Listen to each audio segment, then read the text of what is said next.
आप लोग नमस्कार के साथ साथ ही सुबह के तकरीबन 9 सवा 9 के आसपास का टाइम हो चुका है, इसलिए आप सभी को गुड मॉर्निंग। टॉपिक है दोस्तों आज का पवन सिंह, जो कि भोजपुरी इंडस्ट्री के एक जाने माने चेहरे के रूप में जाने जाते हैं। पवन सिंह के जिंदगी में दोस्तों अभी तक, हालांकि उनका करियर की शुरुआत अगर देखा जाए तो 1997 से वो एक सिंगर हैं और अभी तक वो अपने सिंगिंग के क्षेत्र में अपना दबदबा बनाए हुए हैं।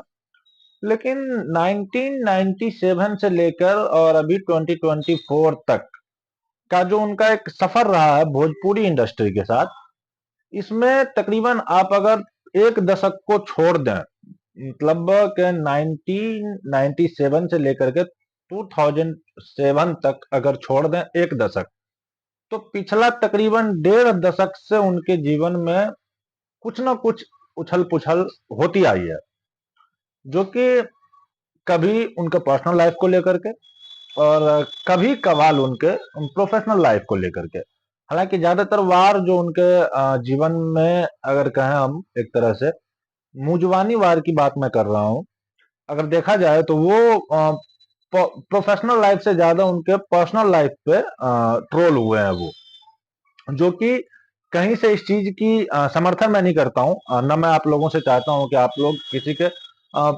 पर्सनल लाइफ के बारे में या पर्सनल लाइफ को लेकर के इतना डिस्कस नहीं होना चाहिए। किसी के भी जीवन के बारे की बात कर रहा हूं मैं। लेकिन दोस्तों हुआ ऐसा कि पवन सिंह की शख्सियत को आप पर्सनल और प्रोफेशनल दोनों लाइफ को आप जब अलग करने की बात सोचें तो आप अलग नहीं कर पाएंगे। इनकी कई सारी वजह हैं। पवन सिंह की मैं जन्म स्थान से लेकर के अभी तक का मैं बात आप लोगों कुछ डेटा लेकर आया हूं मैं विकिपीडिया के माध्यम से, वो मैं आप लोगों के साथ साझा करना चाहता हूं। पवन सिंह का जो जन्म हुआ है वो हुआ है आपको 5 जनवरी 1986 की बिहार का एक जिला है आरा, जोकहरी गांव में उनका जन्म हुआ है 5 जनवरी 1986 को। उसके बाद सिंगिंग की बात किया जाए तो अपना जो दबदबा बनाए हैं वो 1997 से बनाए हैं, 1997 से। और ये वही गांव की मैं बात कर रहा था, बिहार का एक आरा जिला उनका जोकहरी गांव में रामाशंकर सिंह और प्रतिमा सिंह, ये दो नाम जो मैं आप लोगों को बताया हूँ ये उनके पवन सिंह के माता और पिता का नाम है। इन्हीं के घर पे 5 जनवरी 1986 को एक बेटे का जन्म होता है जिसका नाम पवन सिंह उन्होंने रखा। इसके बाद उसके जीवन का एक साल आता है 1997, जिसमें उन्होंने पहली बार अपना गाने के फील्ड में प्रयास किया, कोशिश किया और कुछ ही वर्षों में वो सिंगिंग के मामले में काफी ज्यादा पॉपुलर हो गए।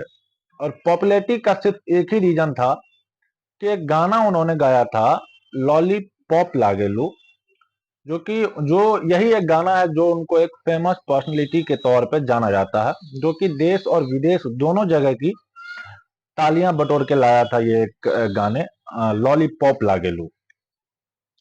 इसके बाद पवन सिंह के जीवन में एक साल आता है 2007, और यही वो साल था जिसमें पवन सिंह की फर्स्ट डेब्यू फिल्म रिलीज हुई थी 2007 में। उसके बाद उनका जो ऑक्यूपेशन रहा, पेशा रहा, वो playback singer, actor, music composer, stage show performer, इन सब जगहों पे, इन सब चीजों में उनका एक पेशा रहा है। जो कि ईयर एक्टिव तो खैर 1997 से सिंगर हैं, 2007 से प्रेजेंट तक एक्टर हैं। उनकी निजी जीवन के बारे में अगर कुछ और जानने की कोशिश हमने किया तो हम उस तक पहुंचे कि उनकी जो शादी हुई थी 2014 में, उनकी शादी हुई थी, पहली शादी नीलम सिंह से। जी हाँ, पहली शादी उनकी 2014 में नीलम सिंह से हुई और 2015 का वो साल है जिसमें नीलम सिंह की आकस्मिक मृत्यु हो जाती है, जिसकी खबर आज तक किसी को नहीं लगती है कि उस दिन क्या हुआ क्या नहीं हुआ। इसकी खबर आज तक किसी भी जांच और पड़ताल में नहीं आई है। उसके बाद बीच में 2015 के बाद 2018 में उनकी शादी हुई ज्योति सिंह से, दूसरी शादी। और इस 2015 में जब नीलम सिंह की मृत्यु हुई थी और 2018 में जब ज्योति सिंह के साथ उनकी दूसरी शादी हुई, इस बीच में ये जो 3 से 3.5 साल का जो समय रहा है, ये उनके जीवन में जी 2015 और 2018 के बीच की बात की हम लोग कर रहे थे। ये 2015 और 2018 की जो हमने बात की, 2015 में जो नीलम सिंह की मृत्यु हुई और 2018 में जो ज्योति सिंह के साथ उनकी दूसरी शादी हुई, इस बीच पवन सिंह के जीवन का हम कह सकते हैं कि एक वल्गर टाइम चल रहा था। और ये 3 साल उनके जीवन की एक बहुत ही, एक तरह से वो हम लोग नहीं कहते हैं कि इस तरह का जो साल है वो नहीं होना चाहिए किसी के जीवन में। ये वो दौर था जब पवन सिंह काफी सारे अफेयर्स वगैरह की खबरें आती रही कहीं कहीं से उड़ उड़ के, जो हम तमाम लोग जानते हैं। खैर उस विषय पे हम लोग बात नहीं करना चाहते हैं और नहीं करनी चाहिए, तो उस दौर को हम रहने देते हैं। दूसरी शादी की बात अगर मैंने किया आप लोगों से कि ज्योति सिंह के साथ उनकी दूसरी शादी हुई, 2018 में दूसरी शादी हुई उनकी ज्योति सिंह के साथ। और उसके बाद से उनके जीवन का कहें तो 2020 तक उनके जीवन की सब कुछ ठीक ठाक चली। 2018 में उनकी शादी हुई, 2020 तक उनके जीवन में सब कुछ ठीक ठाक चला। 2020 में लॉकडाउन का वो समय था जब कहा यह जाता है कि पवन सिंह अपने ससुराल में तकरीबन तकरीबन 2 महीने का समय व्यतीत किए अपने ससुराल वालों के साथ, अपनी वाइफ के साथ। लेकिन लॉकडाउन का जो वो था, वो जब थोड़ा सा धीरे धीरे जब मैनेज होने लगा लॉकडाउन का समय, और उसके बाद जब पवन सिंह वापस मुंबई गए, वही वो दौर था जब मुंबई जाने के बाद तरह तरह की खबरें आने लगी कि ज्योति सिंह के बारे में, दिस डैट वगैरह वगैरह। उनके भाइयों की अगर मैं बात करूं तो उनके अपना ही अगल बगल के चचेरे ममेरे भाई हैं, कोई शिवम सिंह करके हैं। उनकी अगर वीडियो की अगर बात की सच्चाई अगर हम लोग जाने तो काफी सारे आरोप उन्होंने ज्योति सिंह के ऊपर लगाए। तो खैर आरोप आरोप ही होता है। आरोप का जब तक हम लोग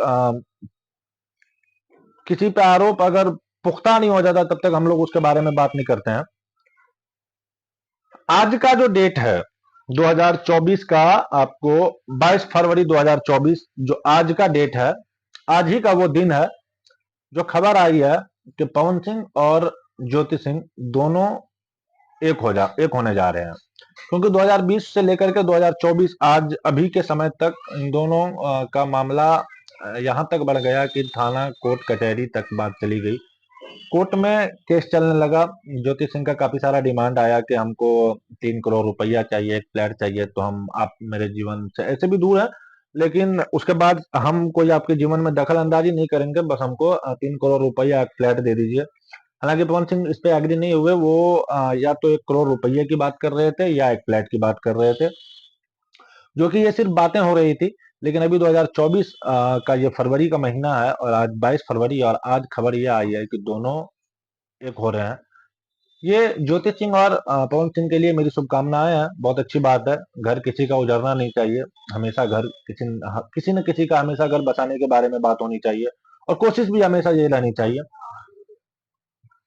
खैर यही थी पवन सिंह के जीवन की कहानी। बीच में कुछ पॉलिटिकल पार्टी की मैं बात करूं तो पवन सिंह भारतीय जनता पार्टी का एक मेंबर है, जो कि खबर ये आ रही है कि 2024 का जो लोकसभा का चुनाव है उसमें वो आरा से चुनाव भी लड़ेंगे। अब ये बात कहां तक सत्य है कहां तक असत्य है, ये सिर्फ एक खबर है। अभी तक इसकी कोई पुष्टि हम नहीं करते हैं। यही एक बात थी। हालांकि राजनीतिक जो पार्टी है, राजनीतिक विचारधारा, इनकी बात हम तभी करते हैं जब वो उस पार्टी के साथ जुड़ा हो। हालांकि अभी तक इसकी कोई खबर नहीं है, बस एक खबर ही है। हालांकि इसकी पुष्टि अभी तक नहीं हुई है कि पवन सिंह चुनाव लड़े। इससे पहले अगर वो लड़ चुके होते तो हम लोग उसकी बात जरूर करते। अभी तक वो लड़े नहीं है, तो ये बात तब की है जब ये देखेंगे आगे का समय क्या होता है। यही थी पवन सिंह के जीवन का अभी तक का कहानी। अवार्ड की बात किया जाए तो Dada Saheb Phalke film foundation award उनको मिला था 2017 में। 2017 ये वो दौर था जब पवन सिंह को Dada Saheb Phalke award film foundation की तरफ से दिया गया था। यही कहानी है पवन सिंह का। वीडियो देखने के लिए आपका बहुत बहुत धन्यवाद। जय हिंद, जय भारत।